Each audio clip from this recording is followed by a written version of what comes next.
people will ask me, well, is this going to bulk me up? Will this build my muscles, and will I get too big and bulky where it's going to make me more stiff on the bike?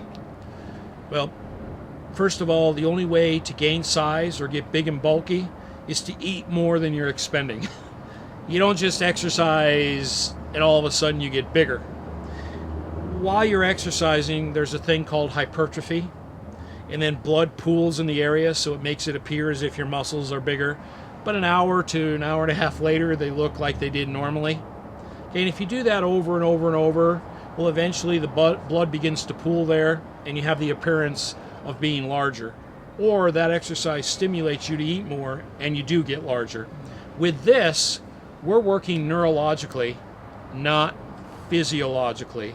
We're concerned with sending information, the same as if you were typing into your computer to get an answer back.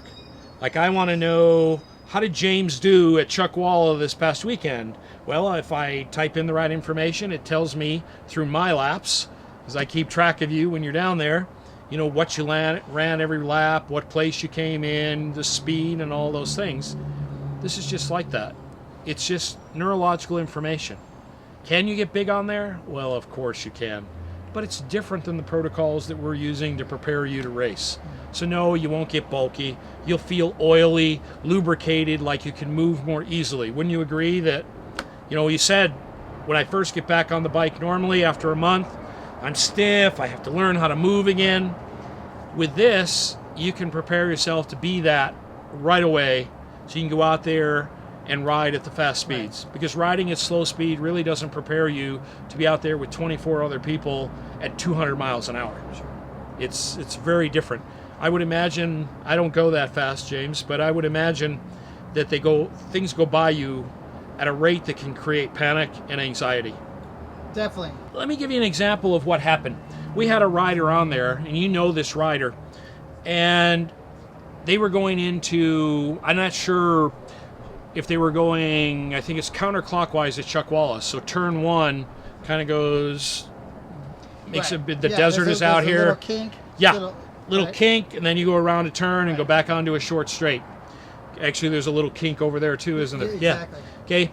Well, we prepared him through training, and he said that he was so efficient on his brake that he didn't have to brake until much, much later, and yet still could carry the speed and accelerate at the apex of the turn as if he was doing it normally. Well, he got better and better at it. On the fifth lap, he crashed because he felt like he could brake so late because he had such fine control of that lever that he didn't know the end yet, and he crashed.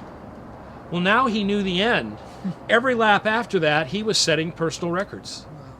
I mean, that's what it allows you to do, to have such fine motor control, because your brain understands that information so clearly, and it can just say, yeah, I just want you to move a 25th of an inch, because sometimes that's all it takes on that brake. Oh, yeah. If you hit that brake too hard, what's going to happen? Oh, yeah, you're going to lock that up and tuck the front. Exactly, and nothing good.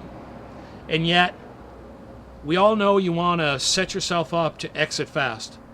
But if there was a way you had the control to enter even smoother than you as an expert do, how much faster could you roll on that throttle and be at top speed, or have the bike up straight where it can go the fastest? Oh, definitely. Then I'm going to accelerate faster Straight. and harder and hit a higher top speed and shoot past the rider I'm behind. And that's what we're doing on this toy, because we have the ability to send information with an outside source of stimulus that's predictable, efficient, and understandable to the brain.